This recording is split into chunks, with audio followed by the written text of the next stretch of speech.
have changed people's lives for the better, like fundamentally. Well, let's talk about what you can talk about to what Neuralink is, because the last time you were here, we really couldn't discuss it.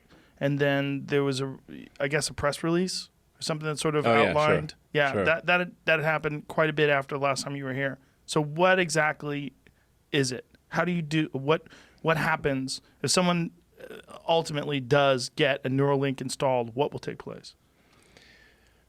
Well, for version 1 of the device, it would be it basically implanted in your skull. So, but it would be flush with your skull. So you basically take out a chunk of skull, put the Neuralink device in there. You'd put the electrode. You'd insert the electrode threads very carefully into the brain, and then you stitch it up, and you wouldn't even know that somebody has it. So then it can interface basically anywhere in your brain. So it could be something that helps cure, say, eyesight, like returns your eyesight, even if you've like lost your optic nerve type of thing. Really? Yeah, absolutely.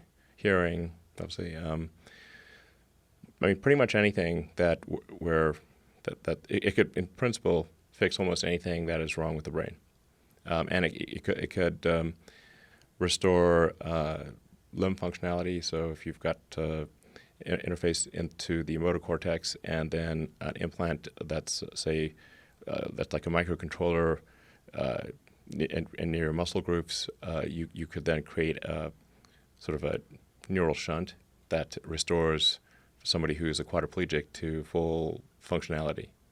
Like they can walk around, be normal. Whoa. Yeah. So maybe slightly better.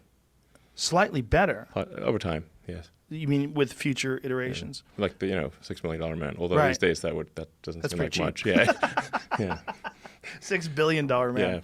So the hole would be small. How big would the hole be that you have to drill and then replace with this piece? It's only one hole? Well, the device we're working on right now is about an inch in diameter. And your skull's pretty thick, by the way. So skulls are... Mine is, for sure. It might actually literally be.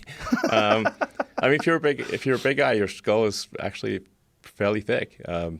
Skull's is 7 to 14 millimeters. So that's probably a couple of inches. A half inch, half inch thick skull ish. So that's a fair bit of we got quite a coconut going on there. It's not like some eggshell. Oh yeah, I believe you. So you basically implant the device. And so it would be like a 1 inch square, or 1 inch in diameter. Yeah, so an inch circle, like a circular. Yeah, I think like a smartwatch or something like that, or. Okay. Yeah. Okay, so you take this 1 inch diameter, like ice fishing, right? You ever go ice fishing? No, but I'd like to. It's great. Yeah. It's really fun. Yeah. So you basically take an auger and you drill through the surface of the ice. Yeah. And you create a small hole, and you can dunk your line in there. So this is like that. You're ice fishing on the top of your skull, and then you cork it. Yeah, and you replace that, say, 1 inch diameter piece of skull with this Neuralink device, and that has a battery and a Bluetooth and a inductive charger, and then you also got to insert the electrodes. So the electrodes are very carefully inserted with our robot that we developed. It's very carefully putting in the electrodes and avoiding any veins or arteries. So it doesn't create trauma. So through this 1 inch diameter device, electrodes be inserted, and they will find their way like tiny wires, basically. Tiny wires. Tiny wires. And they'll find their way to specific areas of the brain to stimulate? No, you literally put them where they're supposed to go.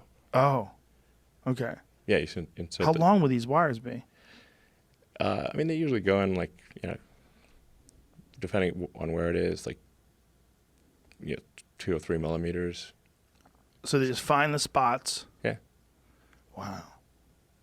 And then, then you put the device in, and that gets that replaces the the little piece of skull that was taken out, and then you stitch up the hole, and then you just have like a little scar, and that's it. Will And this then- be replaceable or reversible? Yes. Like if someone can't take it Yeah, anymore? yeah, I'm too smart. I can't take it. Yeah, you can totally take it out. And what is besides restoring limb function and eyesight and hearing, which are all amazing, is there any cognitive benefits that you anticipate from something like this? Yeah, I mean, you could for sure. I mean, basically, it's a generalized sort of thing for fixing any kind of brain injury. In principle, like if you've got like severe epilepsy or something like that, it could just sort of stop the epilepsy from occurring. Like it could detect it in real time and then fire a counter pulse and stop the epilepsy.